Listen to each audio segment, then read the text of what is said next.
Hi there, my name is Teni Brant, and welcome to Speak Dicely, the podcast where I get together with other tabletop enthusiasts and we speak Dicely together.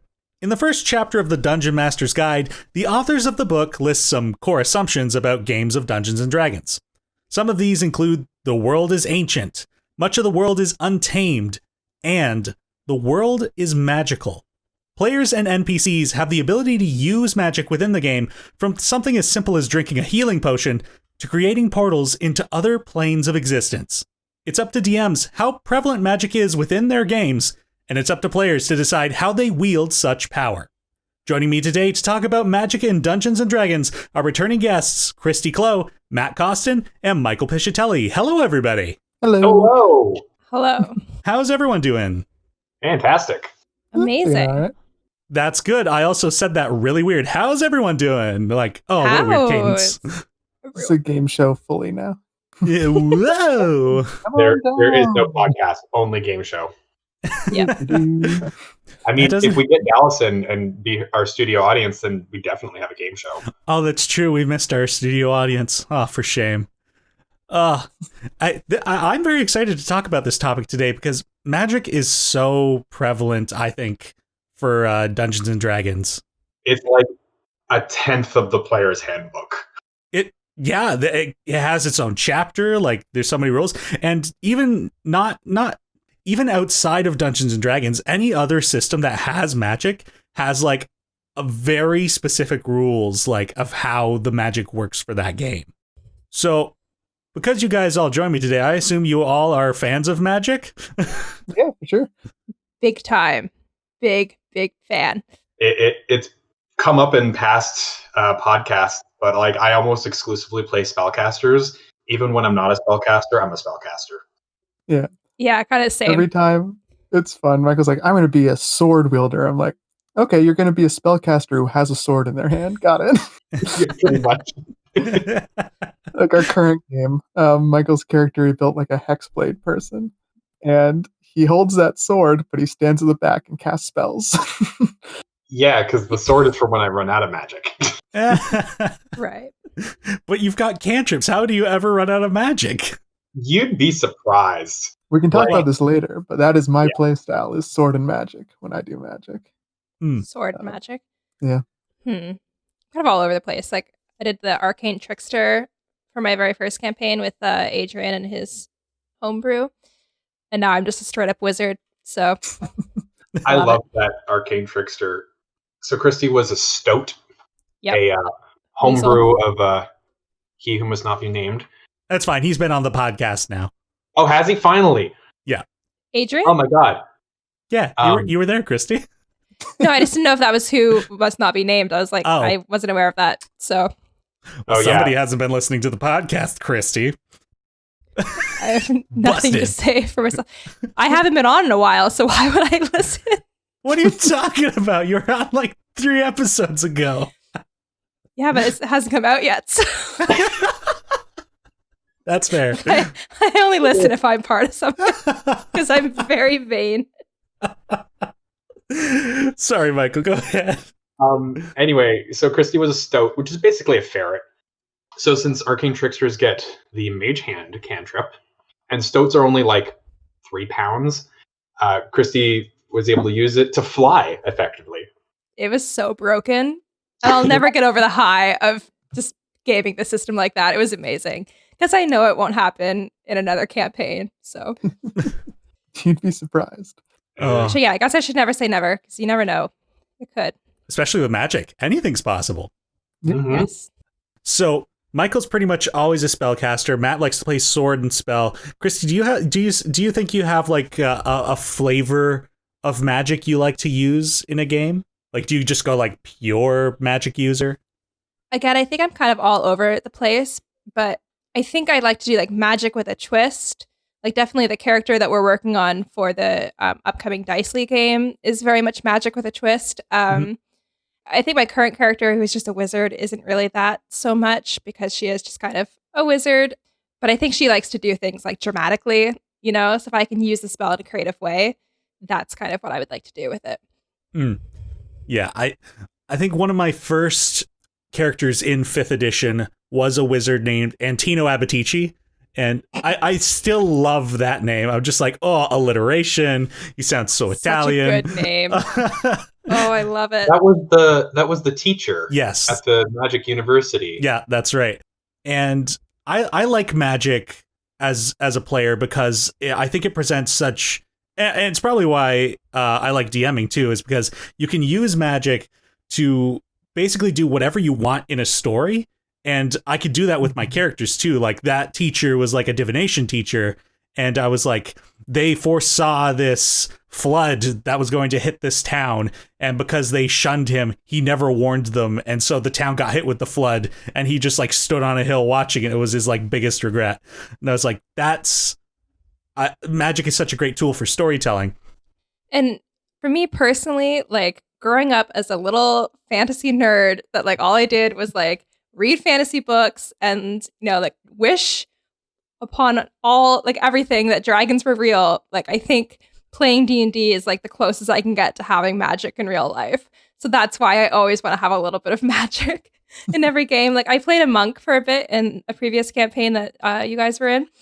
And I was like, it's cool and I like hitting stuff, but I really do miss having like magic stuff happen. So Christy, did we have the same childhood? Because like I also had that kind of wish. I mean, I think so. That's probably why we're friends now, right? I'll talk about this later, but Magic Monk is one of my favorite things to play. I'll explain why as we get further into our podcast. Yeah, absolutely. So I guess this will kind of bring us to our first prompt. What is magic like in Dungeons and Dragons? What do you want? Multifaceted. Yeah, exactly. Anything and everything. What do you want? Yeah, whatever you want it to be. What flavor? Yeah. The nice thing with Dungeons and Dragons, as we've said before, is the rules are so interpretable by each individual that the flavor can be whatever you want it to be. But if we kind of look at it as it's how it's kind of been based and created, it's that Tolkien magic, like that old medieval magic style. And then the flavor they've kind of written into the player's handbook is like there are schools of magic. So there's necromancy spells, there's evocation, which is like the creation of things out of nothing. So there's also a bit of a Harry Potter flavor in that as well. Yeah, very big. Very big. Very big. Like yeah, very big. That's some big flavor right there. But I think that's what makes it so fun is that like you can really just pick what seems the most interesting to you to do. Because even in my current character, I ended up picking abjuration, it wasn't something I thought I'd want because I really wanted to do like transmutation because I had seen Justin McElroy do it in the Adventure Zone and some of the things he did was really fun. But I ended up picking abjuration because we have a small party and I wanted a wizard that was a bit beefier that could take a few hits. And the nice thing is even if you like pick a certain school, you still have access to other spells too, so you can still cast whatever you want to cast. You just have certain benefits from picking a school, which is kind of nice to have that flexibility. Side note, for those at home, transmutation is turning things into other things, and abjuration is defensive magic that typically is used to shield others from or yourself from harm. Yeah, the big thing with abjuration is that as you level up, you get a magical ward that you can cast, and so instead of taking a hit yourself, the ward will take it. It has a certain amount of hit points and it will explode wait, no, that was a homebrew thing. It doesn't explode. It just yeah, and it just be real careful. goes away. And this is for wizards specifically. Like all spells have like this classification of one of 8 schools. But yeah, wizards specifically get is it 10? I thought it was 8. There's a number of schools. I can list them all, but I haven't actually counted how many there are. Should we go over like what all the schools of magic are? Why not? Abjuration, we kind of already went over. Conjuration's the next one. Conjuration. Evocation. I actually don't know how to explain conjuration. Creating something out of nothing, basically. Well, I didn't or think out this of something else. Yeah, I didn't think this was going to be a big conversation, but I'm actually interested that you said that.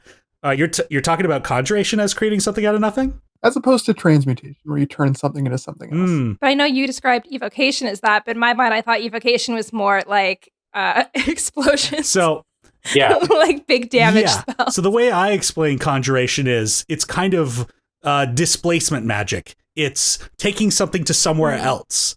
Like you, for some reason, there are some, like the Wizard's Conjuration School does say your second level ability is you create something within like a 5 foot square or something like that, and you just have this item now, which in my mind is evocation, because conjuration is teleportation spells and summoning spells, which is bringing something to you or bringing you to somewhere else. Well, you brought a weapon to you. Then I guess that falls into my flavor as well.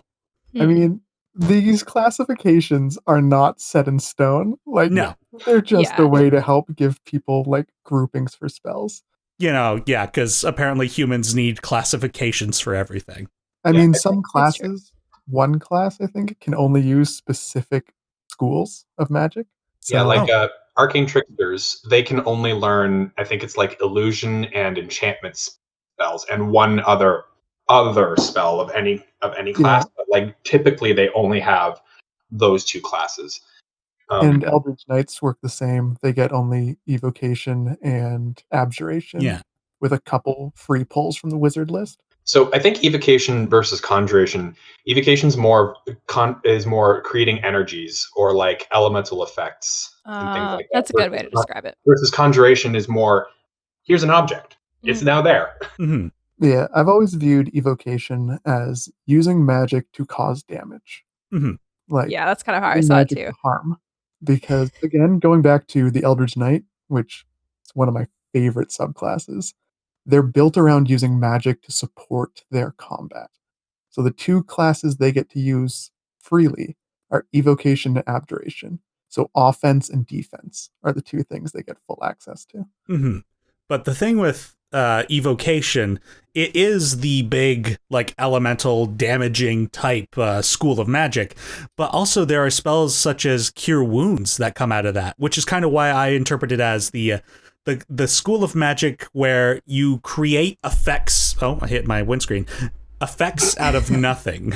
It's like the manipulating of matter, I guess. But then again, then that brings us to transmutation. Yeah, so I think evocation's I interpret evocation as energies, like healing energies for cure wounds. You know what? That probably is the best way to describe it, as energies. I think like there is like a tendency for certain spells to bleed in or like kind of work in two categories, but they had to kind of pick one, you know, just to make it more concise. Yeah. But anyways, so the next one was divination, which is telling the future. It's not even necessarily just telling the future. It could just be seeing faraway places.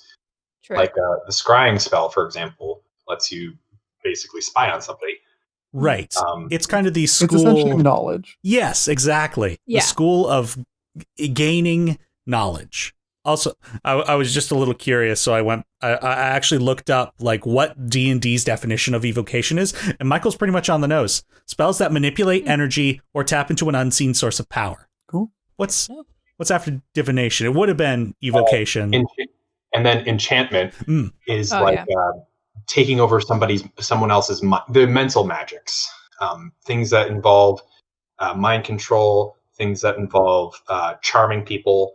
Enchanter wizards get a cool ability that when they cast enchantment spells, the person that they're casting it on isn't aware that they've had magic used on them. Because a lot of spells very explicitly say at the end, they know that you cast spells on them. It's such a shame. I feel like that school of wizard isn't very good. Like, I would just like enchantment. I would like more classes to kind of have that option to be like, I manipulate them and they don't know about it. See, I'm yes or no on that. Yeah, it's cool that you can do that. Like, as a player, that's super handy. But man, does that suck gameplay wise if you can just mind control whatever you want with no repercussions and no issues. Like, I think that's why they wrote a lot of the enchantment spell. Like Friends, for example, is garbage if in the wrong situations. If it's like you're trying for creative uses of spells, if you're at a door with a guard and the guard's not letting you through, use Friends on them.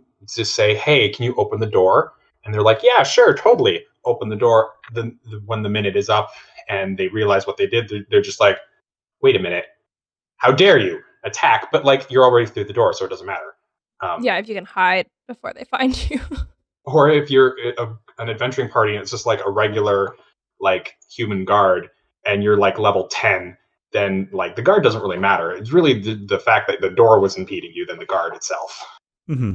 I agree with you, Matt, in that it would be very difficult to run a game where the players could kind of get away with everything if there weren't those consequences built into those spells. But because there is one specific class with one specific subclass that you have to play in order to get that opportunity. And I think I just think I want the option available for other classes. That's fair. I just figure if you have that option available to too many classes, then it just becomes like a non-issue. Like Michael said, you have that 1 minute with friends. I like that you essentially, when you cast this kind of magic, you have a time limit. Where you're like, all right, I have a minute to get what I need done and get out of here before this essentially ends.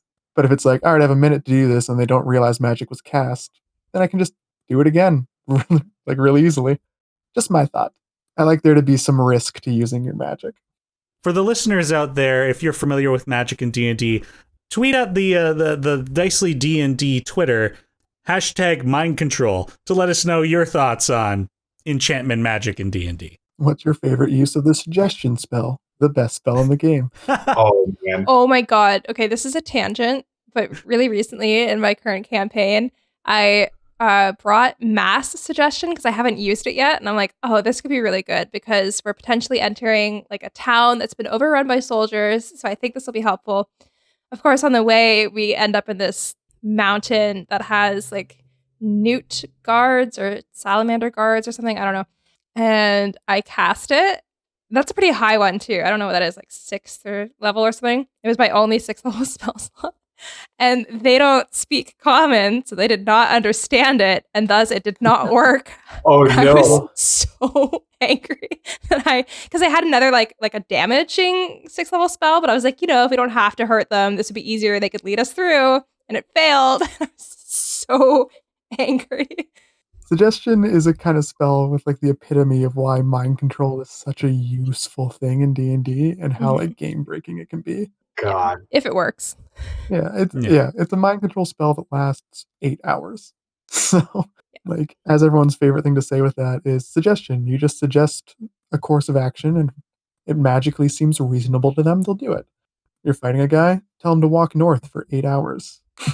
There you go. He's gone. You got 8 hours to do whatever you want to do before he has to work his way back.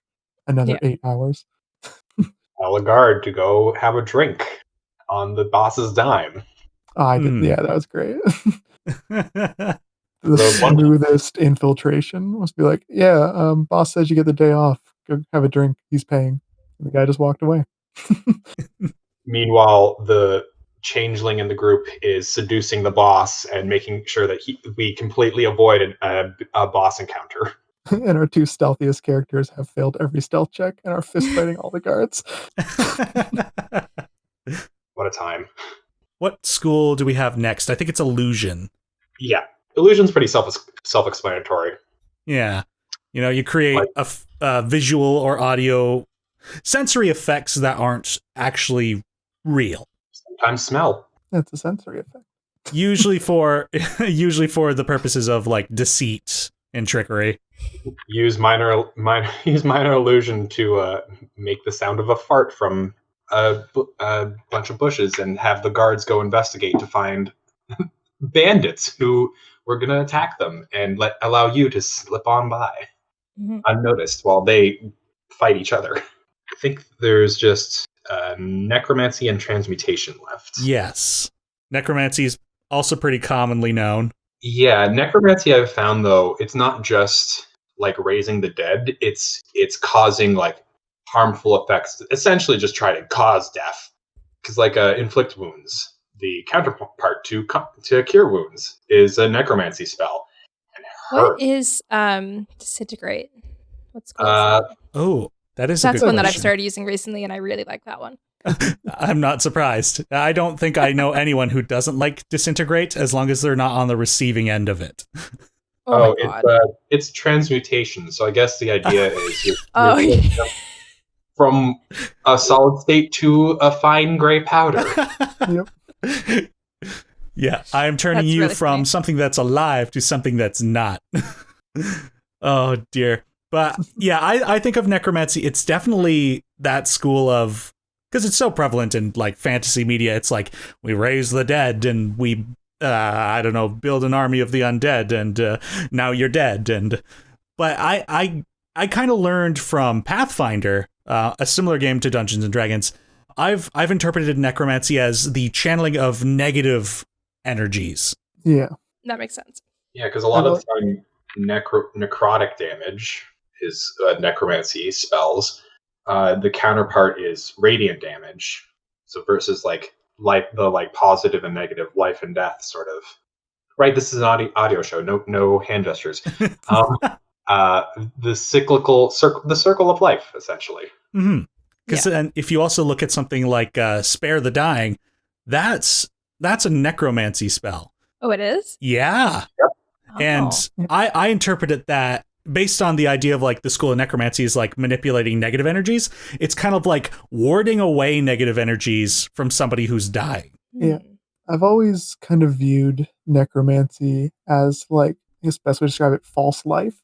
Mm. So you like a disease for life, or disease like a poison for life. Like you said, inflict wounds. The opposite of cure wounds is necromancy. You're not like doing damage per se. You're just draining their life essence out. You're like false life. You're just putting a bit of fake life into them to keep them standing. Necromancy, you've got this like diseased life you're pulling into somebody. It's not resurrection. They're not coming back to life. It's some false fake life you've given them. Blight is a good one for that. That's another one of my favorite ones. I have the card here. Because it describes like draining moisture and vitality from the target. So very much like taking it. Oh, there's another fun spell that literally drains moisture. Oh, what was it? Blight? It's blight. Oh no, Abby Delzim's Horrid Wilting. Oh, What is that? Is that from? It's a necromancy spell, coincidentally. It's not from the player's handbook though, is it? Is it from this one? What's It's the from the blue one? element. It's from the elemental evil companion. So like from the Princes of the Apocalypse. Anyway, the idea is that in a 30-foot cube, every creature does a con save, and plants and water elementals make the save with disadvantage and take 12d8 necrotic damage. And non-magical plants in the area that aren't creatures wither and die instantly. Yeah, that's the same for blight too. Like This spell just kind of seems like a greater blight, because this is an 8th level spell. Yeah. And blight's a 4th. So Yeah, it's the area of effect versus single target. I like that the material component for this spell is a bit of sponge. Just a wee bit. And I guess that just brings us on to transmutation. Yeah, and that's just like turning things into other things. Equivalent exchange. Like turning a body into a fine powder. I just always think of Professor McGonagall from Harry Potter turning into a cat. It's like, it's transmutation. So polymorph, basically. Yeah. Polymorph is another broken spell. Honestly, it really is. I've started using it recently, and I'm like, it's great. It's so good. Just like skip an encounter. Like, oh, you're a mouse now. See ya. I'm going to be talking about polymorph later on when we get to the listener question. So if I forget, somebody remind me. I hopefully shouldn't. Oh, man. Yeah, I have something to talk about with that one too. I'll wait till the listener question. So I guess other than the schools of magic, the only other thing that flavor-wise within how D&D kind of writes magic is there's a difference between arcane magic and divine magic. I know Pathfinder also does like similar separation, but they also go into other things like nature magic, and there's a couple other ones like psionics, which is kind of explored in D&D, not really. It's more class features than anything else. But arcane is the like study of it, versus divine, which is like, hey God, want to help a brother out? Sure, dude. And then you get the thing. I think there's such an interesting relationship that can be found within those. It's like, how did you get your magic? Kind of looking at arcane and divine sources is a good way to kind of begin fleshing out your character's relationship with the source of magic. There's also on top of that like natural sources of magic. Some classes essentially get it from nature or being born with it as opposed to a study or a gift. Sorcery, rangers, druids. Elves, tieflings, and anybody who's their character essentially is born with magic. Yeah. But yeah, like there's these differentiations between like divine magic and like arcane and all that. But what's nice with the D&D's magic system is that all that counts as magic. There's different damage types and that kind of thing, but a spell is a spell for the most part. There are obviously exceptions, but it's not like, oh, this area doesn't let you cast magic, but that's okay. This person has divine magic, so their magic works, but the other magic doesn't. Or like vice versa. They get rid of that kind of like weird distinction just by making it damage types as opposed to like schools of magic that matter as much. Yeah. The arcane divine division is more flavor than anything. Like, there's no mechanical benefit to one or the other, really. Oh, kind of expanding more on the like different flavors. So recently I've started watching a show called The Magicians from Sci-Fi. It's from a few years ago. There's like 5 seasons out of it. Yeah, I've read the books. Yeah, I'm watching it with Matthew, not the Matt on this podcast, my significant other. And on it, there's a lot of mentioning of like of different kinds of magic, like mirror magic that lets you like you make portals or like view other places, or like just using mirrors as your means of spell casting. Object magic, which is just like you use objects instead of using like hand signals and like words to cast spells. Or like there's one point when they were talking about sex magic. I'm like, cool, you do you. I don't ever want to explore that in D&D, but yeah, no, fine. And just like different flavors of magic. Right now, I'm playing a Shadow Sorcerer in the campaign that Matt and Denny are in, and my flavor of magic is that I have these magical tattoos that take the form of animals, and so all of my spells take the form of these different animals that I have on my body. So I've used that as like, okay, I have this like stag tattoo that represents necromancy. I have this peacock tattoo that represents transmutation, and like stuff like that. So I really like that concept, and I play around with that a lot. Like I had one person who used cooking magic, and so he used a lot of fire spells and like the prestidigitation spell to like flavor his food, and mage hand be an extra hand in his kitchen to like chop vegetables and saute things while he was off doing other things in the kitchen. Control flames to make that flame bigger to get that nice flambe effect and stuff like that. That also kind of is just like my general style of magic is it, as a player is like I like big and flashy. Yeah. I'm very much so a showman, if the fact that I went to theater school means anything. Yeah. That's why I think like I play like that too. And so when it doesn't work, that's why it's so upsetting to me. Because in my head, I'm like, and this is partly like me trying to like, I guess, metagame in a way, but I'm like, this is going to be so cool. I'm going to cast this spell and then all these people are going to die. And it's going to be awesome. And then it fails. So I'm like, cool, that sucked. That's I my get really favorite thing, depressed. especially like playing with Michael, is he's big and flash with the descriptions of his spells. So before he rolls to see if it works, he will describe everything the spell does, and then he'll make his roll, or the enemy will make it save, and it'll like fail. And it's just the visual of that is fun. Is Michael doing this huge elaborate casting, and then nothing happens. The enemy just takes one step to the side, and your giant fancy fireball elk flies past them. Well, that's kind of why I like doing it though, because it makes the fact that I failed so spectacularly so much funnier. Mm-hmm. And like I love doing things for the jokes, especially in D&D, because like I play it to have fun with my friends, right? So there's no real life repercussions, so why not? You know, exactly. We've kind of moved into the talking about the territory of how we as players can use magic within the game, and Michael's introduced this idea of like flavoring your spells so that they're like visually or aesthetically tailored to you, like these tattoo magic, but also thematically, like with his chef character choosing like fire spells because he's a chef. there's a great opportunity based on the selection of spells available to players to create themed characters with magic. And I think that's so much fun. That is almost exclusively how I make magic characters, is doing theme stuff. As opposed to like Michael and Christy, I don't normally do very flashy magic for my characters. For me, it's always very like built in, very integrated with whatever else my character can do. So, because yeah, like I find playing just a pure spellcaster honestly kind of boring. I prefer doing some kind of mix. I like magic to be like one of my tools in my toolbox, but not my entire toolbox.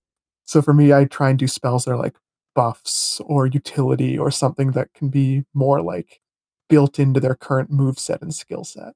Yeah, because you've also done spells are mutations to your I did character. do that. I played the Sun Soul Monk, which is basically like a Dragon Ball Z character. They're a monk who can shoot lasers from their hands. That's pretty much their whole deal, is they shoot lasers. But that doesn't fit very nicely into most worlds, is a random anime character showing up. So we were doing a pirate themed campaign. So what I did was my Sun Soul Monk was a Triton. So again, I flavored it to make it fit. He used bioluminescent. He was like a deep sea Triton. So things like an anglerfish or those kind of things where they have like the glowing lights. So that was his gimmick, was he generated these lights and just like expelled it. I also took a bit of druid, so we had some like nature magic. The whole gimmick was building like a kaiju kind of thing, just a sea monster. So he had Thorn Whip, which normally lets you shoot out this like vine whip from your hand. I played that off as he had a tongue that shot out. He had Cure Wounds, so he could touch something and heal. I had it as like a healing factor. He takes some minor damage and can heal from minor wounds. Or if I wanted to use that on others, I just had him essentially pulse his bioluminescence in, like a healing energy. So I just figured out how to flavor my spells so they're more built into like this character naturally. Well, I think that's one of like the coolest things with Magic and D&D though, is that you can tailor it. You know, and I think that's like what makes it so fun, because it just makes the world more vivid. You know, because it's not like, oh, we're all casting Thorn Whip, but it's like, no, for you, it's something different, and I just love that. Yeah, and I mean, even and with classes like in Matt's case, Druid, you can kind of step back from the lore they've created about a class and tailor it to your own character. And I did this for one of my games as well. Jason, who's been on the podcast, was playing a Druid Goblin, but we didn't play him like a Druid at all, because Druids are about nature and that kind of thing. And he took the one that's like big on transforming into animals. But what we did with his character instead was he had this metal that was like a living mercury, so it was poisoning his mind, and he kept it in his backpack. And he more felt like an inventor, an artificer type character. And what we did was, for his transformations, the mercury would come out of his back and kind of form this like automaton around him, so he looked like an animal, and he used those mechanics. And then for any spells he casted, he could mentally control the metal, and it would come out of his backpack as something and create the spell effects he wanted. It was so interesting. Oh, that's cool. And we completely removed nature as an element of Druid entirely for him. Wasn't that the Dora the Explorer? Yeah, that's that one. Yeah, I just love when you're making like a thematic character, working with the limitations. Like, all right, my guy's going to be just fire. So what kind of options do I have for a fire-based character? Or like, again, Eldritch Knight, one of my favorite things, you're limited to 2 spell schools. With every few levels, you get to pick one spell from anywhere on the wizard list. So it's really like building your character to like, not optimize, that's a weird way to put it, but like, how do you want to build this guy with like the limited tools you've got? And like even more so, I built for those who haven't played Eldritch Knight, the way it works is you use intelligence for your spell casting, and you get this comes at 3rd level. For fighters specifically. For fighters specifically. And they get their spells from the wizard spell list. A lot of the time for a character, especially if you're building like a fighter, you don't have the option to put a ton of points into your intelligence to make your spell casting really good. So I actually played an Eldritch Knight with like a 9 intelligence, and it was the most powerful character I've ever made. Because its gimmick was, I'm like, all right, I need spells that don't require me to make a spell attack or have the enemy make a spell save. What can I build? And I built this Eldritch Knight who was all about buffs and like powering up their weapon, and they were untouchable. Like nothing could hurt them. It was great. Was this Meepo? It was Meepo. Meepo? Yeah, so he was a kobold. So this small little guy with a rapier. Oh. He was adorable. Yeah. He basically could just buff himself with blur, give enemies disadvantage on hitting him. He could do a booming blade, so when he hit an enemy, he'd run away, and if they chased him, they'd essentially explode for damage. And yeah, basically that's kind of the gimmick for his spells, was he absorbed and blocked incoming spells on him, beefed up his defenses for if he was doing melee combat, and used magic to essentially lock enemies in place or just do more damage with his weapon. So yeah, he was hard to hit and hit really hard. That's amazing. Yeah, he was incredibly effective. Other ways we can use magic in D&D is simple things like cantrips, which are the lowest level of spells. And basically, if you have a cantrip, you can just cast it willy-nilly. It's like the thing you've practiced so much. Like tying your shoe. Yeah. You never forget. That's exactly right. But something we can do if you're not satisfied with like the list of spells that are present, the easiest way to change a spell to fit the kind of theme you want is if you're looking at a damaging cantrip, for example, just change the damage type. You've got a whole new spell. Yeah. Firebolt becomes Ice Bolt. Mm-hmm. Yeah. Or Shocking Grasp becomes Lukewarm Grasp. Poison Spray becomes Flash of Lightning. Lightning Lure could become Water Whip. Mm. Oh, I like I that did one. that for an elemental monk I played once, where I wanted to do it more wind-based. So, like, there were technically, he could do everything wind-based just by the level up. But my DM let me, he's like, if you ever want to take any of the other elemental things, we can just flavor it so it's wind. Yeah, and then we also have the option of, we kind of touched on it before, but like aesthetically changing spells to fit your character as well. Like if you're a fire user, why does fire have to be orange? My fire is pink. Ooh, like an avatar. Azula's fire is blue. Ooh, yeah. I had a Tempest Cleric. I've mentioned him before. He was an artificer before artificers were a thing in D&D 5e. And so all of his cleric spells came from a tiny little mechanical crab that he kept on his shoulder. And he would do like Shocking Grasp. And his crab would essentially just turn into a taser and just clamp on with its tiny claws and just like zap him. I think there might have been one time where I actually just like, it was my hammer and I just kind of like did a Nora Valkyrie from Ruby and just made an electrified hammer and just smashed guys. But it was still Shocking Grasp. Yeah, just because a spell says you need to have the vocal, somatic, and material components, as long as you meet them to satisfy like the mechanics of the game, there's no reason why you can't flavor it to be elsewhere or otherwise. Yeah, absolutely. I don't know about you guys, but when I'm building my like character for spells and I'm working through it, I almost never take damage dealing spells for like my actual spells.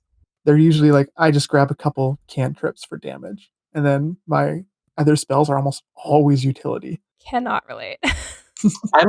I'm a little bit of both. So what I do is I usually pick one spell that's like, okay, here's my big heavy hitter if I ever feel like threatened and need to like hit something really hard or get them to go away from me and just be like, oh, maybe I shouldn't get rid of this.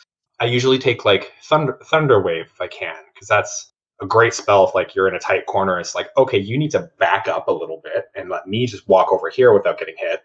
And then I'll take other spells like Mage Armor and Detect Magic and all the utility spells to fill up those like last spells that I can have.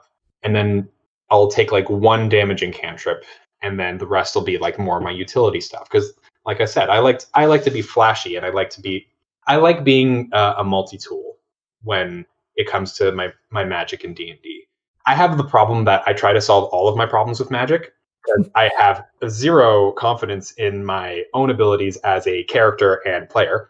With my wizard, I think like my flashiness is that I want to do a lot of damage. Like I do, like because I'm a high enough level now, I have a lot of spells available to me, like to have prepared. So I do kind of split it down the middle. So I have like my section of abjuration spells, like Mage Armor and things like that I might need if my ward breaks, so I can recast it. Then I have like all my heavy hitters.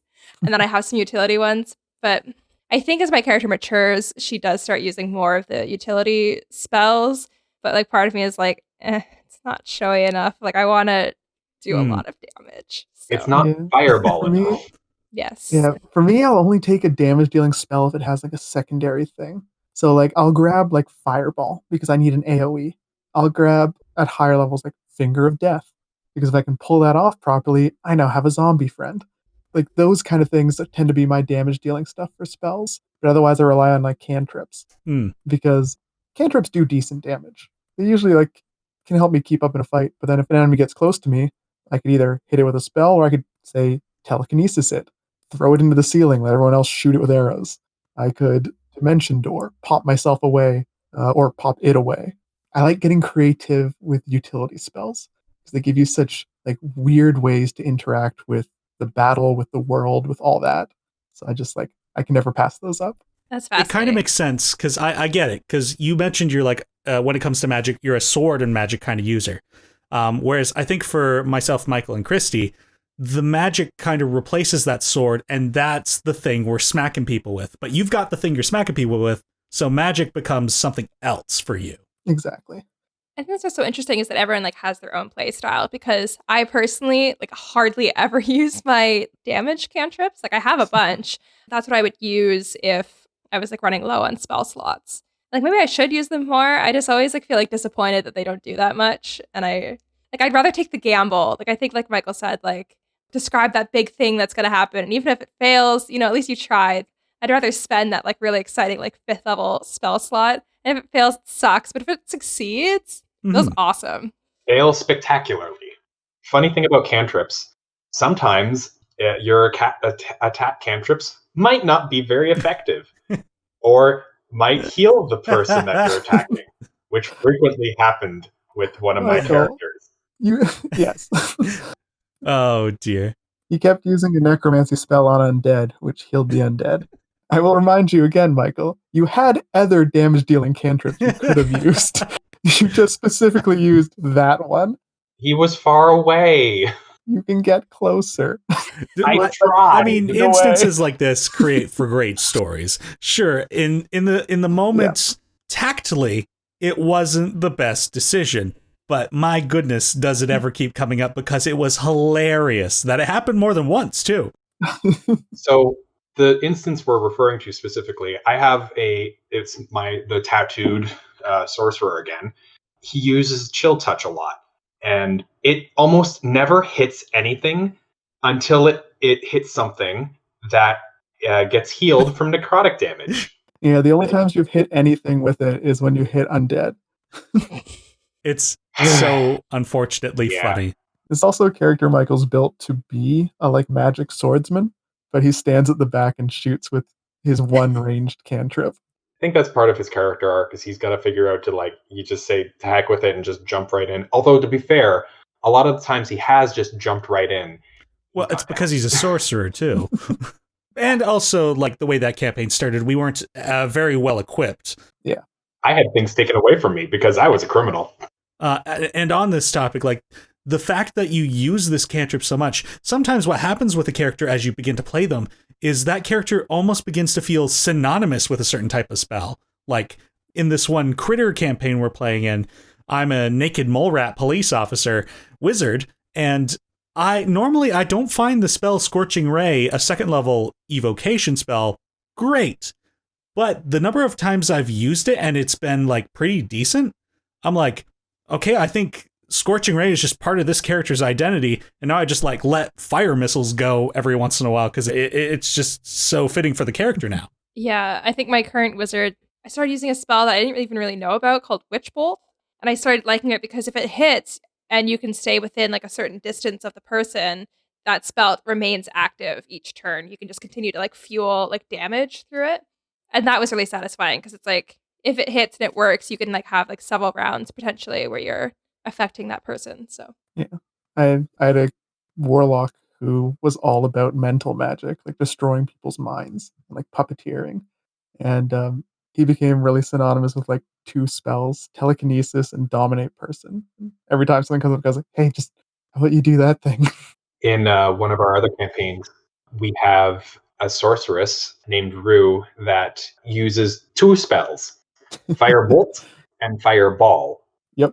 And honestly, Rue is like the one character who I'm pretty sure could kill the whole party in one hit. The best part is they love to blow their high-level spell slots on petty things because they don't use them because they only use Fireball. Like, there's a point where we're fighting harpies, and they were like kicking our ass, and they were mad. So, like, I'm gonna use telekinesis to take the harpy nest and just drop it off the cliff. Awesome. It didn't benefit us in any way. It used their highest level spell slot gone, but they took that nest and threw it off a cliff. Next turn, they cast Fireball. Look, they have a It's routine great. down, okay? Yeah, no, it's great. They just blow their like high level, like crazy spells just for petty reasons, and I love it. It's the Wait, best. Christy, is that you? No. Oh, okay. That's Lauren's character. That's awesome. So we've talked a lot about how we as players can use magic within Dungeons and Dragons, but everybody here is DM'd at least once. How do you think you can use magic as a DM? So there's actually a couple spells that are available for players that, like, they're kind of weird and players aren't necessarily going to take them. One example that I have come across is Skywrite. So that spell, the whole deal is they can make 10 words form in the sky that they see. The words appear to be made of cloud and remain in place for the spell's duration. They disappear at the end of the spell, and a strong wind can like blow them away. That's a second level spell slot. And it's not... Oh, wait, it is ritual. It's an okay spell, but honestly, you're not going to use it very often as a player, like unless you're trying to use it as a means of like communicating with people from far away when you've split the party. But I feel as a DM that would be great if you wanted to send a message to like to the party as like some sort of great crazy warning of like impending doom. Like at the end of close to the end of the Wizard of Oz, the Wicked Witch of the West uses essentially Skywrite to tell Dorothy that her days are numbered. And I actually pulled the Wicked Witch of the West in the very first campaign I ran to tell the party, hey, this witch is gonna come and invade your lands. You better watch out unless you give me what I want. And stuff like that. Like, some spells are really just not going to end up ever getting picked by players. Or there's spells like the conjure, whatever spells that players will pick, like Adrian has in the bear campaign, where he just summons bears forever. But that would be great for say a boss character to have to say, "Oh, I'm running out of minions." Nope, not anymore. Here's some more. Yeah, that's true. That way, it also enables you to as a DM to not have bodies left behind for the players to loot. Oh, interesting. Yeah, because a lot of sneaky. the conjure spells, they conjure fae, fiend, or celestials. So when they disappear, they're not actually there per se. They're just like a physical thing that the celestials created for that one intended purpose of, hey, I'm here now. So when the spell ends, they disappear. It makes body counts a lot easier for you as a DM when the things just can go away and you don't have to worry about them anymore. And like as a DM, you're not as bound to the rules of using spells as a player is. Like if you want to build your own magical effect for a puzzle or for maybe all your enemies disintegrate when they die due to some curse. Like if you want to get rid of bodies, you can just do that. You're making up the world, you're making up the story, you're making up how magic works in your run through. Yeah, you can go ham with it. Mm-hmm. I think like this isn't so much like spell casting, but I think you have a lot of freedom too to like present them with like certain like items that maybe are cursed or like will affect them in some way. I think that's really fun. Like obviously, like as a player, like I have no control over that. Curses are a whole like type of magic that we haven't even like really touched on either. As a DM, I tend to use magic in like a couple very specific ways. I like to use it for puzzles. It's a great way to have some like weird effect or weird, not easily solved thing. Because as people do, a lot of puzzles, like physical puzzles, can be solved with magic decently easily. But if your puzzle has a magical effect to it, it can sometimes interrupt the player's magic or make it harder for them to solve just by casting a spell. So it's a good way to add this weird kind of twisting puzzle they have to wrap their mind around. And yeah, like as Michael was saying, like the boss can summon a bunch of like minions, that kind of thing. I really like to use magic to make like not like surprise a player. I'd say like Challenge? make them uneasy. I find magic is great as a DM. You can use it to scare your players, make things uncomfortable. Example, a short thing I ran. when the players fell asleep, there was a hag who was manipulating dreams. So she Ooh. had this curse on a town. When you fell asleep, you woke up in the town. The players had to run through, like each night, there was a chance they'd just wake up in their dreams and have to deal with this hag who was hunting them down. So these shadowy figures were hunting the townsfolk in this shared dream world. Like that's a creepy magical effect you can run through. Hard to do that without magic. Mm-hmm. Yeah. Yeah, and That kind of reminds me DMs. of.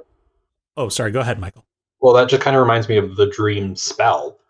As a player, you're not necessarily going to be taking that, but you as a DM can definitely take inspiration from that particular spell.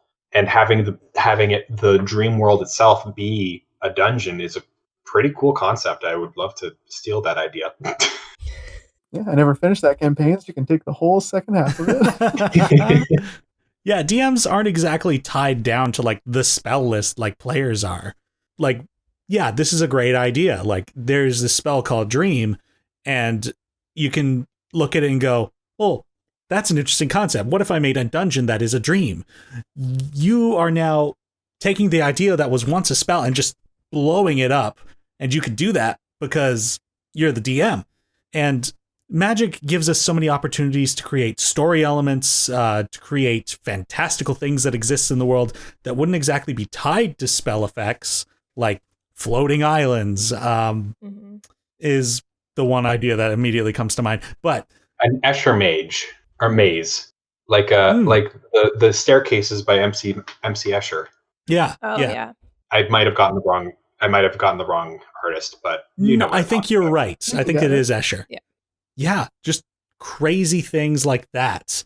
And Magic, I find, is very useful, especially when you're doing like location design in D&D. Yes. Like, what's special about this place? It's a town, they're known for their honey. That's not that interesting. Instead, we go, this is a town that's known for their honey, made by giant bees that live over in that cave on the side of a mountain. And anybody who eats the honey tends to be charismatic, we'll say. Yeah. And if the party decides to go and kill them all, you've now destroyed that town's livelihood. Yeah. There's as a DM, like magic can be a great inspiration. Like just read through the spell list, or what I like to do goes into more like when I'm planning encounters and stuff, but reading through the monster manual and seeing what kind of magic the creatures in there can do, because like a lot of monsters have very unique spells, unique abilities that are like natural to them. And you're like, hey, this thing can like freeze people with its vision. How do I turn that into something? You can get really inspired by that kind of stuff. It just reminded me of the fact that pit fiends can cast fireball at will. Yep. Jeez. Yeah. Right? Some genies can grant wishes. Like you've got a lot of like weird stuff you can work with. Maybe in this area, in that town, the town's known for its honey because the people who make the honey made this deal with a genie, and it's been enchanting their honey for them. Comes with a twist, like who knows what that enchantment can be doing to people over time.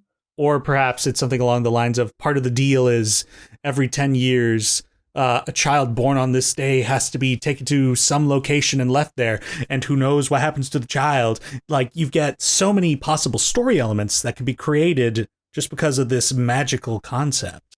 I think with like using magic as a DM, it's like your possibilities are kind of endless. Like I think as a player, you're kind of a bit more focused. Stuck. Yeah, like you're a bit more like stuck in kind of like the guidelines of it. The DM, it's like you can just do whatever you want. Like that's the joy of the imagination of the world that I find super exciting. But players and DMs can also collaborate to create magic, to create spells that they can use based on maybe a player's like, I want a spell that does this, but it doesn't exist. And the DM can be like, well, okay, let's figure out how you might develop that spell in the game. And that's really cool too. I don't think I've had like a spell made for me yet, but I would love that. Like as the DM, you have control over what kind of magic is in your game. Like Christy said, with like the magic items, like the DM has control over that. The player can't just walk out and be like, yeah, I'm going to go in this town and get this like magic sword that does +3 damage. DM's like, no, we're going to keep that away for now. Yeah, like they kind of help. They have the ability to kind of keep balance in their game through that kind of stuff. Stop things from getting way too out of hand with magic items, or like if there's some kind of magic they want to add, they can do that.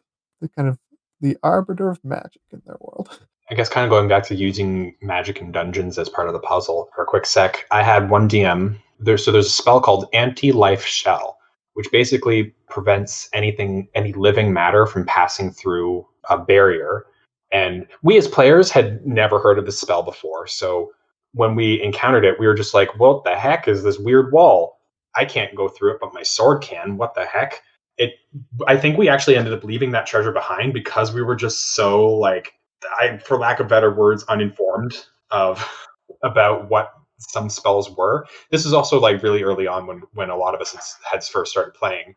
But we just could not, for the life of us, figure out the trick to it. Like, we kept throwing things through it, being like, well, why does this work? But when I go up, flat, like splat up against an invisible wall.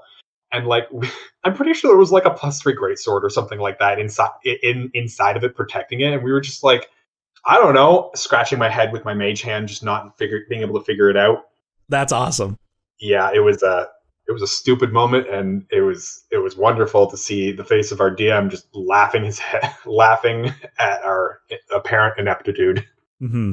Definitely, at some point, I want to talk about puzzles, but I think what I want to say, I'm gonna leave for another episode. Yeah, I think you could do a whole episode about puzzles. I also as a DM, I love using magic to create atmosphere, especially like magical monsters. I'm going back to this again because I love monsters. They're fun to play around with, all this kind of thing. Can be used in weird ways because they also kind of break your rules of magic, where a lot of them just have like innate abilities, which are their own magical thing, and like combine stuff. I had one guy who was like a secondary antagonist who was bothering people. He was an Oni who was shapeshifting, so he'd look like an old man. Was his thing. But he also had essentially like this pack of wisps he controlled. So there are these little glowing magic balls. They're really not a threat in any way. Like if you were to fight them, you'd kill them in a second. They can't really do much, but they can talk and they can kind of flicker in and out. So you knew he was coming or he was around because the hallways of the building had these small glowing lights pulsing through them as they whispered poems, whispered warnings. Oh, that's cool. I had one setting of it was they were at a tavern and it was nighttime. They were sleeping and one of the players was woken up by lights under their door.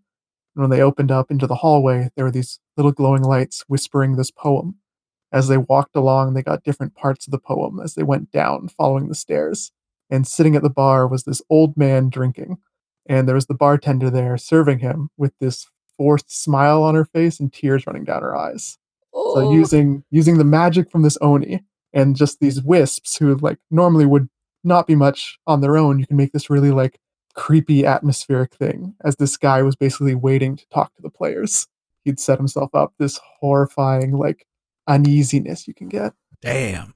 Oh, I remember that game. You were there, I think, yeah. Yeah, that was oh man, that was a great campaign. I think like using magic for atmosphere is probably like my favorite way for it to be used, especially by a DM, because I think like it just goes back to like why I love D&D.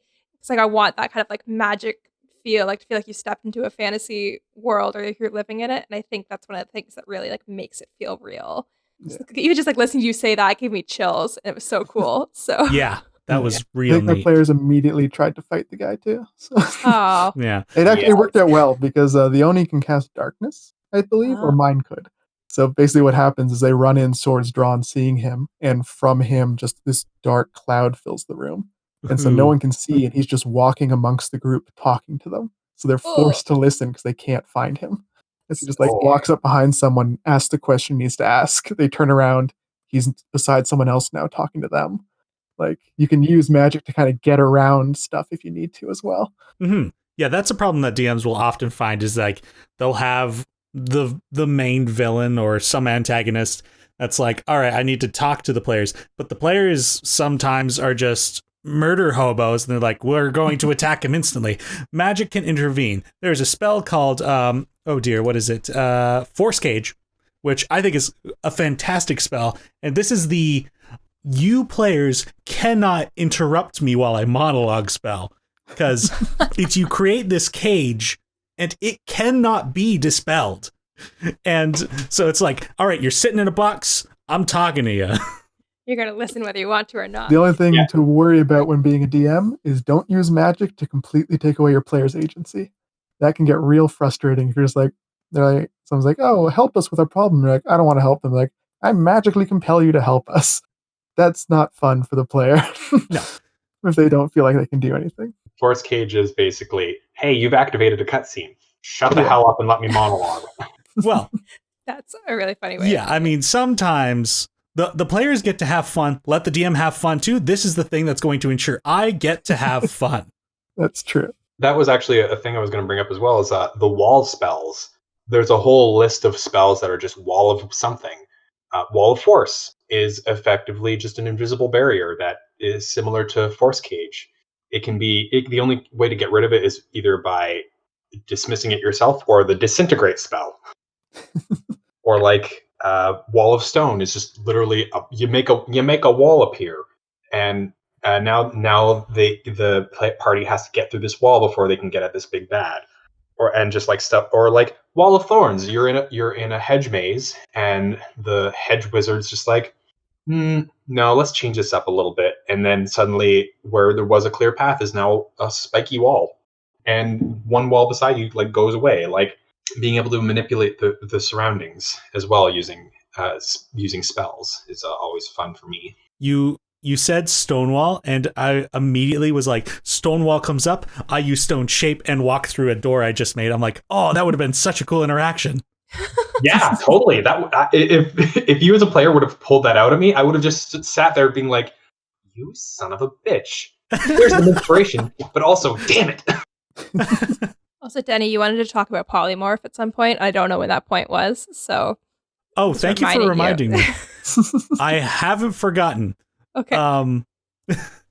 But going back to monsters, sometimes when I use magic in my games, I try to follow the rules of the player handbook as well. Like in this campaign I ran with a few of the people that have been on this podcast, one of the players was secretly a changeling, and they didn't know it.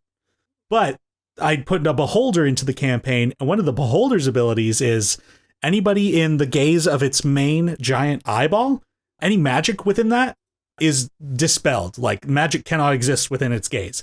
And I was like, that's going to be a bit of a challenge if I have this player who's shapeshifted walk into that eyeball, and then suddenly they're not who they think they are.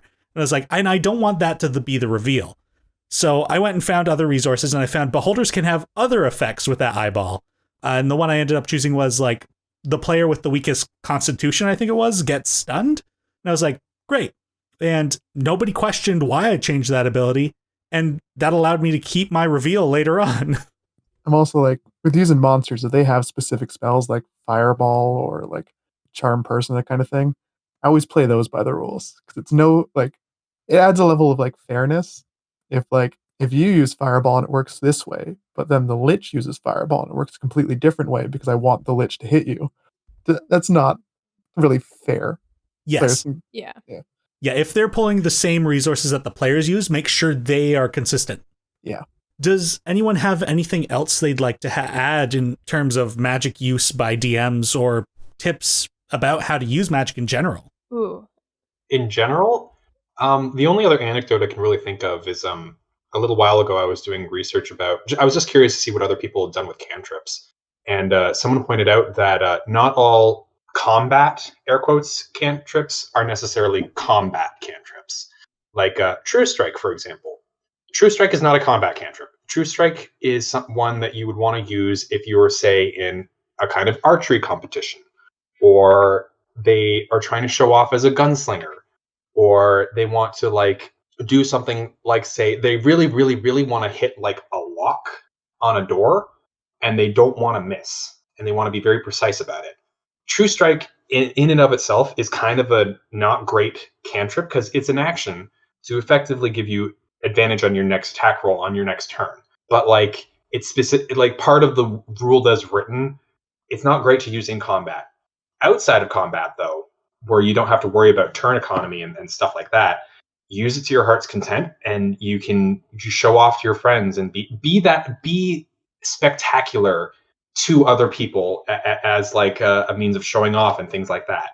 So it's like if you wanted to play Robin Hood, for example, at the very end of whatever like Robin Hood movie you're watching, when he splits the bullseye arrow in half, use True Strike to like make sure that you get that shot sort of idea. Has anybody watched Men in Tights? Yes. Yeah. Of course, yes. They spit Robert's arrow in swine. That's I get another shot. I think with like the tips for using magic is that it can be a little bit overwhelming, especially if you're a new player, because there is a lot out there. So I almost feel like finding like a gimmick or a theme could be an easier way, because then it's like, well, I only have to worry about things that fit into my theme, and then you're not quite so overwhelmed by all of the spells that are available to you. Because yeah, there's a lot. I like trying to remember like, oh, like what spell slots do I have, and like how does this thing work? And I guess just like be patient with yourself. It's going to take time to figure everything out. And ask other people for help. Like if you're having trouble, ask questions. There's going to be someone out there who know, like even the internet, it doesn't even necessarily need to be a friend. Just like go online, like, but ask for help, because it's very, like Chrissy said, it's overwhelming. Oh, another tip is just to read the full body of the spell before you cast it. Because there have been a lot of instances of someone like not reading all of it, being like, oh, this sounds pretty good, cast it, and then it's like, oh, well, this like unforeseen repercussion happens. It's like, oh, I see. That was at the bottom. Okay. Yeah, I like when people use like a chain spell where it's like it hits him and it bounces off to the nearest, not nearest enemy, just nearest creature. So I'm going to hit my friend there, and then that friend, and then back to me. Yep. Or I had one friend who misread Hunter's Mark and thought that it gave advantage on attack rolls. It does not give advantage. It gives an extra d6 of damage. What it actually does is give advantage on survival and perception checks made to track that specific creature. Yeah, on that kind of note, for like tips, read your spells. Read spells in general. There are a lot of spells that, for the most part, like Michael was saying, like True Strike, aren't the most useful spell. But if you get creative with it, there's some fun stuff you can do with it. So, like, as it's written, there are what the spell does, and then there's, all right, that's what it does. How can I use that in a different situation? Like, how inventive can I get with my magic? Is a good way to just kind of think about your spells. I think that's a good one too. Like don't feel like you have to be like roped into like if you are someone who watches like D&D shows or something, like, oh, like they use this spell this way, so I guess that's the only way I can use it. It's like, no, just like think outside the box. Like things may not work depending on like how it goes or like what your DM says, but like it's fun to try and be inventive with it. Like going back to that Thorn Whip spell or cantrip with basically what it does is it hits an enemy, and if they fail a save, they get pulled up to 10 feet towards you. It's a good damage dealing spell on an enemy, but why don't you target other things with it? Say, if your DM lets you, because some get pretty stickler for rules, but target the enemy's sword, pull it out of their hand. You got an ally who's surrounded by enemies. Attack your ally, pull them back towards you to get them out of opportunity range. The enemy doesn't get an opportunity attack if they're forcefully moved away. Funny that you should mention that, because that's like a classic anecdote from Critical Role before they started filming their campaign, is that Marisha tried to use Thorn Whip to grab like a child that was being held hostage, and actually like just like the way it was being like grappled by the other person, snapped their neck and killed the child, and she was trying to help, and like that was something that like really like fucked her up for a long time. Oh dear. So it's like, yeah. I don't know, it made me think of that, but yeah. Be careful. Make sure you don't grab them by the neck when you grab them. I don't even know if she did. I don't remember how she grabbed it, but it was just something to do with like how the other creature was like grappling it. But yeah. I could imagine analyzing that situation. Matt Mercer probably, because I'm pretty sure he would have been the DM for that. He might even have been like in his mind, like I should have just let her do it. But sometimes a DM just sticks to the rules so literally, and sometimes that kind of situation happens. But there's always an opportunity to role play based on consequences, based on mistakes made by both player and DM. Another thing to follow up, though, on this topic of using spells creatively, before you do it, pass it by your DM to make sure that this is a possibility that will work, other than assuming that you can use a spell in that way. Because a game's different from DM to DM. And if you go online and look up, like, what's a creative use for this spell? And the internet tells you, oh, you could use stone wall to build a bridge. And you try and do that in your game, your DM might be like, Well, just because the internet says that doesn't mean that that's going to fly by me. I'm saying in my game that the wall has to go vertically. One more thing I'd like to put in this kind of comes to just etiquette. When you're a spellcaster, you can do a lot of things and have a lot of like weird utility with your spells. But that doesn't mean you should just solve all the problems with magic. Like if someone else is like, like I'm the strong character, I can do this, and you're like, no, let me cast this spell. You stand over there, watch my magic solve the issue. People start to resent you and your character if you're just like, my magic solves all our problems. You can just sit and watch me cast my magic. Like, just make sure you're still playing.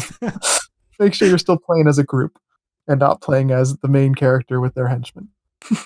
I think that just comes down in general just to being like a polite player. Yeah. Oh yeah. This is why I say I have the problem that I try to solve all my problems with magic. I'm slowly learning that, like Matt said, magic is a tool. It is a tool in your toolbox. It is not the be all end all. Your character is magic. Yeah, being forced to play or playing in a campaign where magic is illegal, it's kind of forced you to think about other ways. Honestly, I really like playing in the magic is illegal world because it is helping me figure out other things as a player to do, so I don't, constantly screw things up for everybody else in the party. You know what? I think this brings me to one last tip from myself, actually, is that for DMs out there, when you're creating your world that you're setting up, consider what the relationship with magic in the world is. Like, is it commonplace?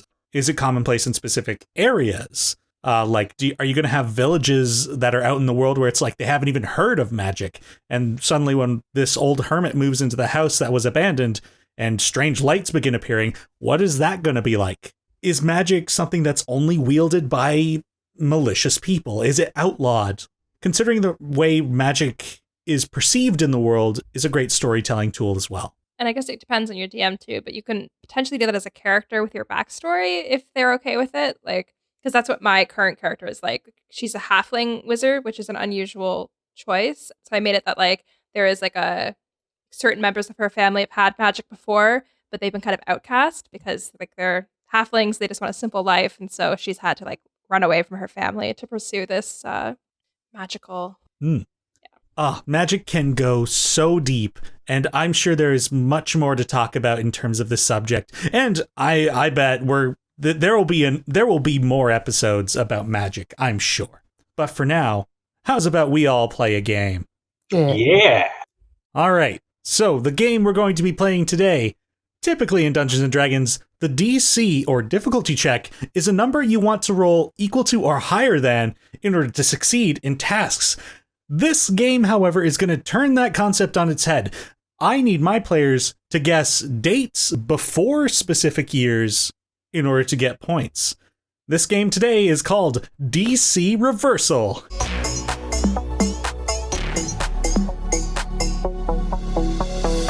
So the concept of this game, I'm going to be giving you guys 5 trivia questions, and depending how it goes, I have an encore one, or if we need to break a tie.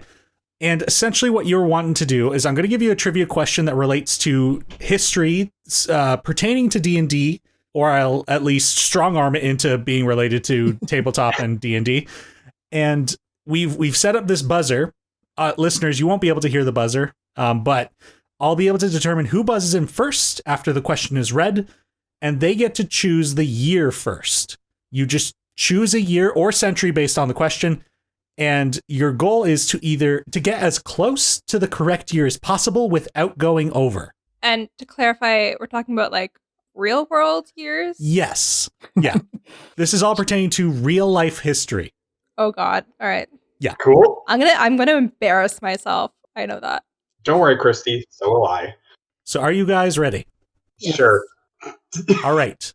So the first question. Following the adventures of a party consisting of a barbarian, magician, and acrobat, among others, the Dungeons & Dragons TV show was on the air for 3 years before it was canceled. What year was the show canceled?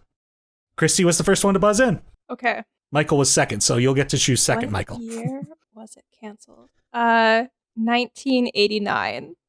All right, Christy has guessed 1989. Michael, what is your guess? Mine's going to be 1986. Because it's like closest without going over, yeah? Yeah. Oh shit. Forgot that part. Trying to think, because that was the same era as those like old Nintendo TV shows. When were they? Yeah, that's kind of what I was thinking too. I'm gonna say 91. 91. Yeah. Okay. Take a gamble. So, the actual answer for this was 1985. Nobody got that. Ooh. Oh, I was so close. Man, I was definitely in the right realm. I was thinking like 87 kind of, but That was about a decade off. also side note, have you seen the meme from that cartoon where it's like someone texting their friend like, hey, I'm watching the cartoon and like it's the first episode and these players are about to fight a monster. Like, can you guess what it is? Like, keep in mind they're all like level 2 or something. And the person's like, I don't know, like something simple. And they're like, no, they're fighting Tiamat. Yeah. Wait, what? Yeah. Apparently that show escalates real quick. Apparently it starts off with Tiamat. Yeah, apparently that show ended up getting quite flagged and introduced a lot of like the rating system because like it was so violent. Apparently in one of the episodes, like the characters were talking about killing their rival. What? Yeah. Okay. I did a lot of research for these questions, and I'll put the sources in the description of this video or podcast episode, depending on where the listeners are listening to this. Everybody ready for the second question? Yes. You have to reset the buzzers, but yes. Oh, yes. Thank you for reminding me. Okay. In many fantasy tabletop role-playing games, the invention of firearms is a big mark of a technological shift in a setting, just as it was in the real world. Focusing on our history, China invented gunpowder and followed that up with, at least according to my quick research, the first recorded instance of a firearm. This firearm, consisting of a bamboo tube that used gunpowder to fire a spear, came from approximately what century? Christy was first to buzz in, followed by Michael and Matt again.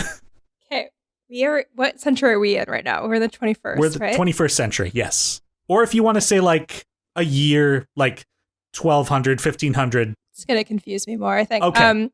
15th century. 15th century, okay. So the 1400s. Remember, the 15th Yeah, century. so yeah, sure, why not? Whatever. Michael? I'm going to guess the 4th century, so the 300s. Okay, and Matt? I was gonna guess like the 1600s. 1600, so the 17th century.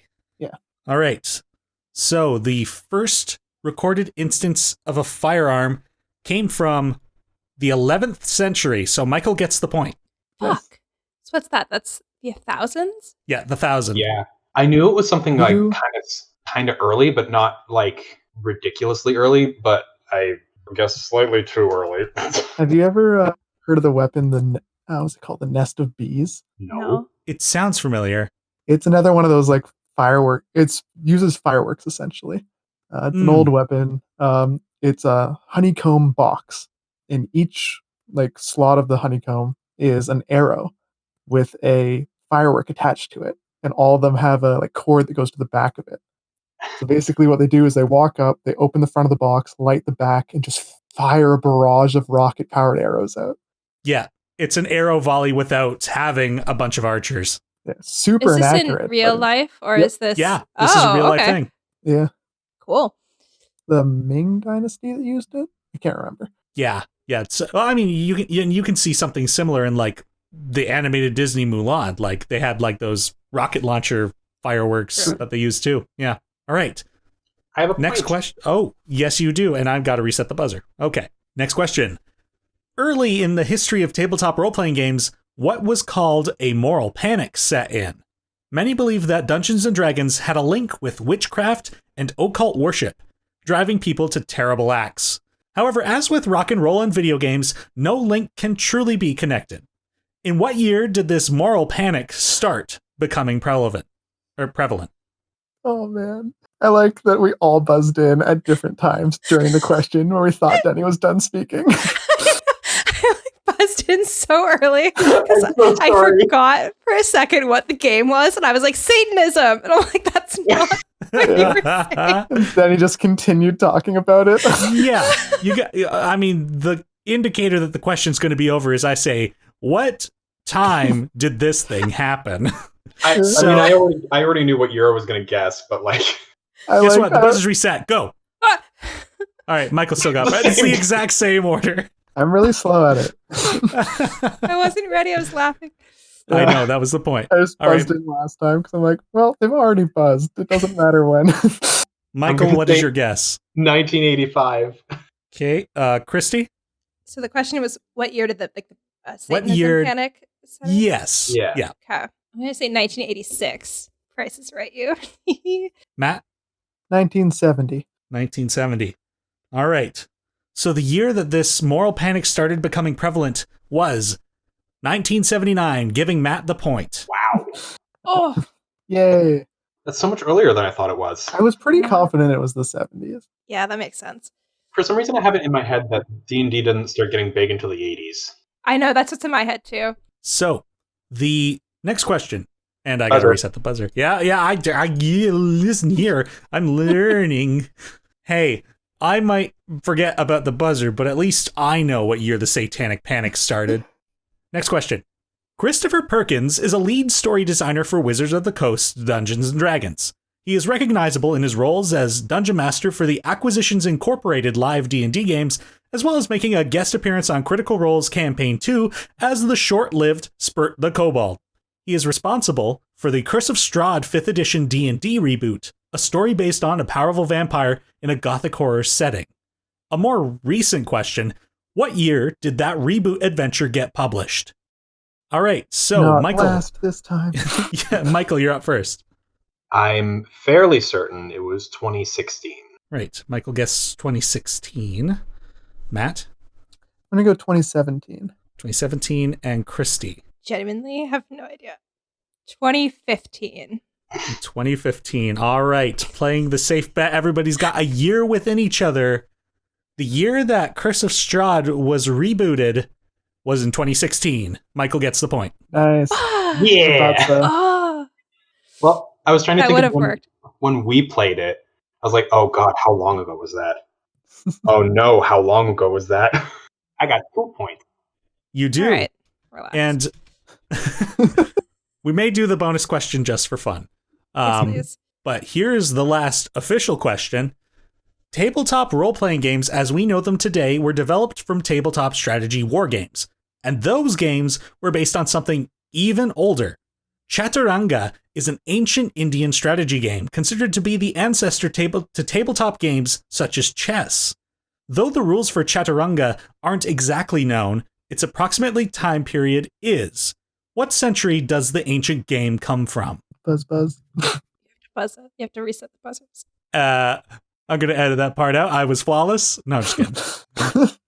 Matt, you're up first. What century? Yeah. Let's go with 5th century. 5th Low century. ball? Okay. Michael? Second, and Christy. 7th. 7th. All right. The century that this game came from, Chaturanga, which I'm sure I'm probably mispronouncing, is the 6th century. Matt gets the point. Oh my god, I was so close. You were so close. I'm so sad. All right. Okay, This- bonus question because I want to try and get 1 point. Can it be worth 3 points? Good No. God. Give Christy the chance to win. This- Well, sure. If I get it, it's worth 3. If anyone else gets it, it's not. It's worth it 3. No, I cannot allow this question to be worth 3 points. So this does bring us to a tie. So this is great. The bonus question is relevant. Unless Christy wins, at which point it ends in a tie. I'm going to reset the buzzer because I am smooth like that. Oh, I buzzed. God damn it. Sorry, I was trying to move the screen. What year did I activate the buzzer? Oh, God. All right. Matt. Current year. God damn it, Matt. Don't touch the buzzer. You asked the question. I wanted to win. Oh, grief. So, the bonus question. Dungeons & Dragons was developed by Gary Gygax and Dave Arneson, and its first edition was the first ever published tabletop role-playing game. What year was Dungeons & Dragons first published? First up is Christy. So if the panic happened in 1979, was it like a sleeper hit? Let's say 1975. 1975. All right, Michael, you're up next. Ooh. I'm going to say 71. 1971. And Matt? I was also going to say 75, but I'll say 76. All right. So The bad. year that the first edition of Dungeons and Dragons was published was in 1974, giving Michael the win. No! I hate this. Oh. Games are fun. No. They are fun. It's just I get really excited. Okay. I don't like the going over rule because I would have had like 2 points That's if it was true. just closest to. This is Was true. DC reversal. This is the point. No, I get it. I get that it's the point. I'm just saying that it's wrong. I have some revisions for next time, is all I'm saying. Yeah, I think you need to fix it because Take out the it word sucks. reversal. It's just DC. If you don't like it, go start your own podcast. Maybe I will. It's just me answering questions by myself. Your own questions. I win trivia again. I'm so smart. Oh, that was fun. I'm glad that we finally played this game. I've had it on the burner for so long. I'm shocked I didn't embarrass myself the way I thought I was going to in that game. I told you guys you would do better than you expected. Well, Nope. Michael, anyway. So rude. I mean, to be fair, Christy got really, really close in that, like, she was the most accurate out of all of us. No, I don't need your pity. Thank you. All right, fine. Christy sucks. Roll Thank initiative.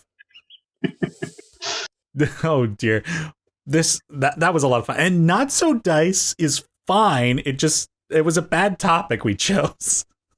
Well, now that the game is done, this brings us on to our next segment, our chance to hear from you all out there, the listeners. This is Question Dicely. So this question comes from previous guest Ryan Worthing, and Ryan asks, what is the most creative use of a spell that you've seen or done? If people needed time to think, I have something off the top, and this brings us back to that polymorph. You do it and I'll think. I have a few ready too, so you can start. So this was less of a creative use and more of a combo. I'll probably come back in at the end with like an actual creative use. But so we were playing this campaign. My buddy Nick was running it, and he had a vampire as the last, the big bad. And somebody had casted, he was floating up above us. Somebody casted polymorph on him, turning into a rabbit, I think it was. And then we were like, oh no, he's going to hurt himself if he hits the ground and not be a rabbit anymore. So I cast slow fall on him. And then our third party member ran up with a bag of devouring, opened the bag underneath the rabbit, and shut the rabbit in the bag. And we one hit KO'd the boss. That's amazing. That's so good. That's such a good use of that spell. That's brilliant. Oh my god. It was so funny. My favorite, this is a theoretical one. I've never seen anyone actually do it because no DM I've ever played with has ever allowed this for good reason. A black hole. No, it's a polymorph nonsense. So you don't even need to know the spell polymorph. You can do this way earlier. The spell some conjuration one, conjure fae, conjure woodland beings, whatever lets you bring up fairies, because they can cast polymorph. And I believe they can also cast fly on creatures. I don't know if you have to do this previously, but the gist of this is they cast polymorph on the party, turning everyone into T-Rexes. Then they cast fly on the party. So your party is now a party of flying T-Rexes. Oh my And you don't have to worry about concentration because the little sprites are going to fly away. And so, yeah, you can take all the damage as a T-Rex as you fly around the battlefield. Flying T-Rex. Along with everyone else doing the same thing. It's ridiculous. It's funny. It's stupidly overpowered. It's never going to be allowed by any DM. Oh, actually, I have one. So I was playing in a group for Ghosts of Saltmarsh, and me and one other character had the Shape Water cantrip. There was one point when we were trying to get deep underwater, we were trying to find this underwater cave that was in a lake. So I actually stole this from Avatar: The Last Airbender. And so me and the other person, we made a 10-foot by 5-foot area, essentially, where we parted the water, and it was really slow going. Because you can only go so far so fast using this method of travel. But we essentially made a bubble of water, and we walked along the bottom of the lake bed, and we had a torch with us, and we effectively just walked this bubble down along to try and find the entrance to this cave, while keeping all of our stuff dry and ourselves from drowning. Being asked these questions drives me crazy because it makes me realize how bad my memory is. Like, I know that I've done cool stuff and I cannot remember. I think like the one I was like proud of recently was we were in the Feywilds and we were trying to like the Winter King or something was like being influenced by the mortal realm, and so he was in a really bad mood and like murdering people and stuff, and we were trying to like bring him back to himself. But when we got to his castle, he was attacking us. So I put him in that bubble. What does that spell? The Globe of Invulnerability? I think so. Basically, he like nothing can go in and he can't put anything out. Oh, yeah, that's that spell. Yeah, and so that just gave us like a few rounds to try and like reason with him. And so eventually we were actually able to like resolve the thing without too much conflict. And then we became friends and I became his knight. Which I thought was really cool. So I have one that kind of resulted in the opposite. Bring it back to Denny, like sometimes you just want your boss to monologue. This was one where Michael was our DM, and it kind of combines everything we talked about. We used a bunch of spells for their unintended purpose. We were in this area where there were hags who had like taken over. Logan, who's been on the podcast, is part of this as well. He had been given a magic item that was just the most useless thing. It was the like tankard of infinite water, so it just shot out a jet of water. That's all it did. A decanter of endless water. That's it. And I had a cantrip from like the elemental evil thing, which could freeze stuff. If there wasn't water, it could just like cause frost and make stuff really cold. But water, it could freeze. So we're walking along. We get to this big tree. Appearing in front of the tree is this hag, and she starts to monologue. And Logan just yells, "Now!" And he shoots his water thing at her, and I freeze it, trapping her to the tree. Turns out it was just an illusion. The real one appears beside and starts to mock us for trying. And then we just yell, "Again!" and do the exact same thing during the monologue. God. This time actually trapping her. As she had said, like, "That wasn't me, I'm the real one," and now I frozen again against the wall. I was so mad. that just made me think of like the best one I've watched, I think would be, and spoilers for campaign 2 of Critical Role, where Jester is dealing with a hag that they have to like, they're trying to barter with her. Oh, and like yeah. everyone else has gone in to like offer something like something personal or something like tragic, but they haven't actually like made the deal yet. So she goes in and she has this item called the Dust of Deliciousness that she got way back at the beginning of the campaign. Like Matt's forgotten about it. So she like sprinkles it on a cupcake, and doing so like gives her, I can't remember what it was, gives her like advantage or something. I think it makes the enemy more susceptible to, or like disadvantage on wisdom saves. Yes, that was it. Yeah. So the hag like eats it, and then she casts Modify Memory on the hag. And basically it's just like, wow, like that was so nice of you. Like that we're like best friends now, and you gave me like what I wanted. Thank you. And so she like gets what they need, and like nothing violent happens. She gives her nothing. It was so freaking dope. Just like, wow, that was epic. A lot of my most creative uses of magic either cause problems for the DM or for the rest of the party.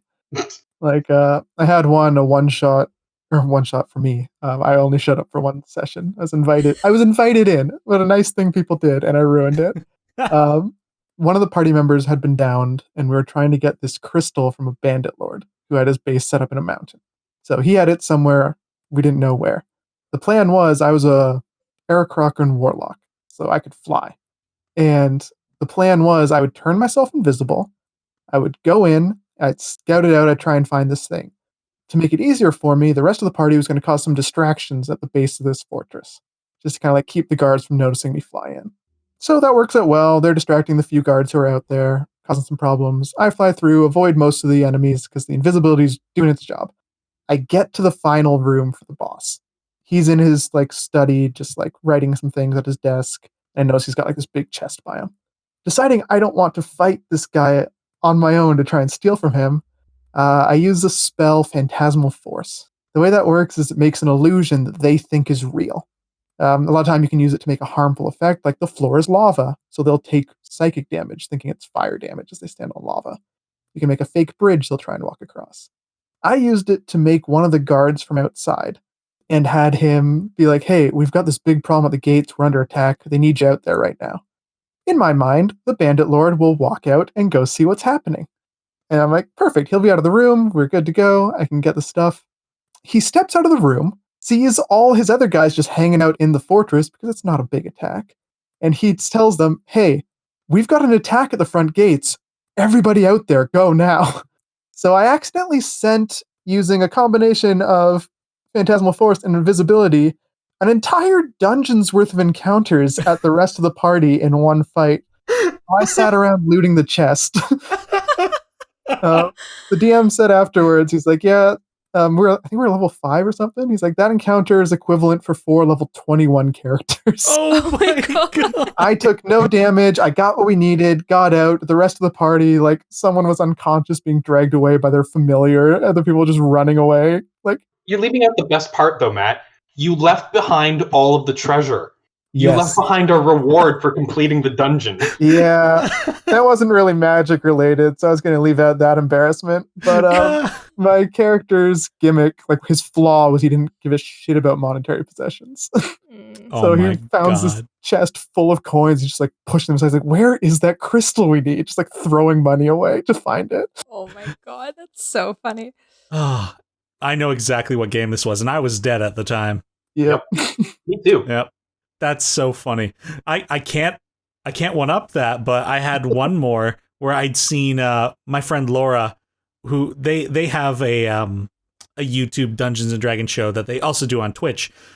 She was playing she was a Ganassi, a water Ganassi, so she had Shape Water, the cantrip, naturally, and she kept a water skin on her, and she would open it up occasionally to use the water inside.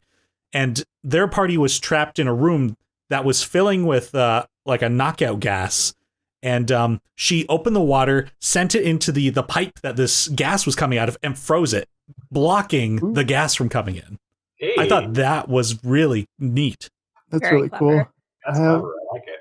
Yeah, I have this isn't a specific example, but just kind of like a play style thing, which I think is fun. Has anyone here ever played the Elemental Monk? I haven't. Vaguely. No. The Elemental Monk is considered a very weak, very terrible class overall, like power-wise. But I love playing it because it gives you so much bullshit magic. The Elemental Monk have a cantrip they get, essentially. It's called Elemental Attunement, which is unique to them. It has the most vague wording of any spell I've ever seen. It gives you, like, depending on what your DM will allow, gives you so much crazy utility.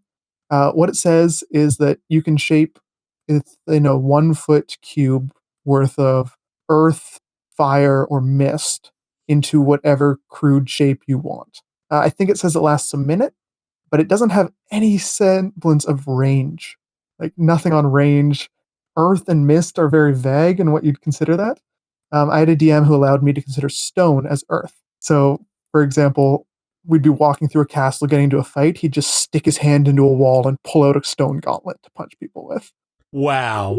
He also, mist, we decided to let be air. So a kind of cool thing he'd do is throwing darts as the monk, he'd just make them out of thin air and throw them. So he was throwing these invisible knives made of hardened air. We had one time where we had to get through a door and the door was locked and we couldn't figure it out. It was a stone wall, so I just dug us through the wall. I was just ripping chunks out because you could do that. Yeah, awesome. that spell, or like ability, I guess, it's not technically a spell. That magic is so much fun to play around with. And like the Elemental Monk in general gets a lot of weird magical elemental effects they can do, which are just a ton of fun. Try playing around with that if you want to do some weird combos. Yeah, there are plenty of creative opportunities for magic in D&D. Before we wrap up, does anybody else have anything else they'd like to add? Pretty much it. Well, yeah, I was going to say, there's plenty more to talk about in terms of magic within D&D. But I think that brings us to the end of this episode. So I'd like to thank my guests for joining me on this topic of magic. Thanks for having us. Yeah. Happy to be here. I have been looking forward to this one for a while. And to the listeners, if you have a subject or a question you want to submit to Question Dicely, send an email with your question to dicelychannel@gmail.com. And don't forget to leave a social media handle for me to give you a shout out. And for my guests, do you have social media you'd like to plug? I do. I Yeah. feel like it's always just me. Lead the way. You can follow me on Instagram at Christy Clow or on YouTube. Same thing, just my name. Yeah, I make like nerdy, fun content. I actually have something now, I think, depending when this comes out. So I've been writing murder mysteries that you can play online over like Discord and other voice chats, but recommend Discord. It's called Group Chat Games. You can go to groupchatgames.ca to check them out. And they are extremely fun. That's so exciting. We did have the chance to play one for Nikki's birthday that Matt kind of threw together, and it was so exciting and so very interesting to get to try this thing that normally I thought would only work in a physical, like being in the same location kind of sense, but Matt made this work. It was so good, and I highly recommend it. Thanks. Absolutely. I eventually will have a thing to plug, but I'm gonna wait until I actually have content before I plug it. Ooh. Oh my goodness. And for whatever that Mysterious. future content is, you'll likely be able to find whatever that is, assuming it's a YouTube channel, amongst the Dice friends on the Dicely DnD YouTube channel. Yay. Well, I'm very excited. I'm glad you guys are creating more things, and we've this community is expanding, and I've been hearing more from people, and this has been so much fun. Thank you all for joining me today to talk about magic, because we need more of that in our lives. Oh, it's so true. Yep. And until next Friday, when this podcast continues to come out, thank you everybody for tuning in to Speak Dicely. My name is Teni Brant, and we will see you all again soon. Bye-bye. Bye. Bye. Bye. The Speak Dicely podcast is produced by Teni Brant. The intro and outro music were created by Salik Brant. If you enjoyed this content, be sure to subscribe to the Dicely DnD YouTube channel. There you can listen to previous episodes of the Speak Dicely podcast, as well as watch our introductory series on how to play Dungeons & Dragons. You can also follow us on Twitter, Instagram, Facebook, and Twitch at Dicely DnD. And you can now listen to the podcast on Podbean, Spotify, and Apple Podcasts. We'll see you next time on the Speak Dicely podcast.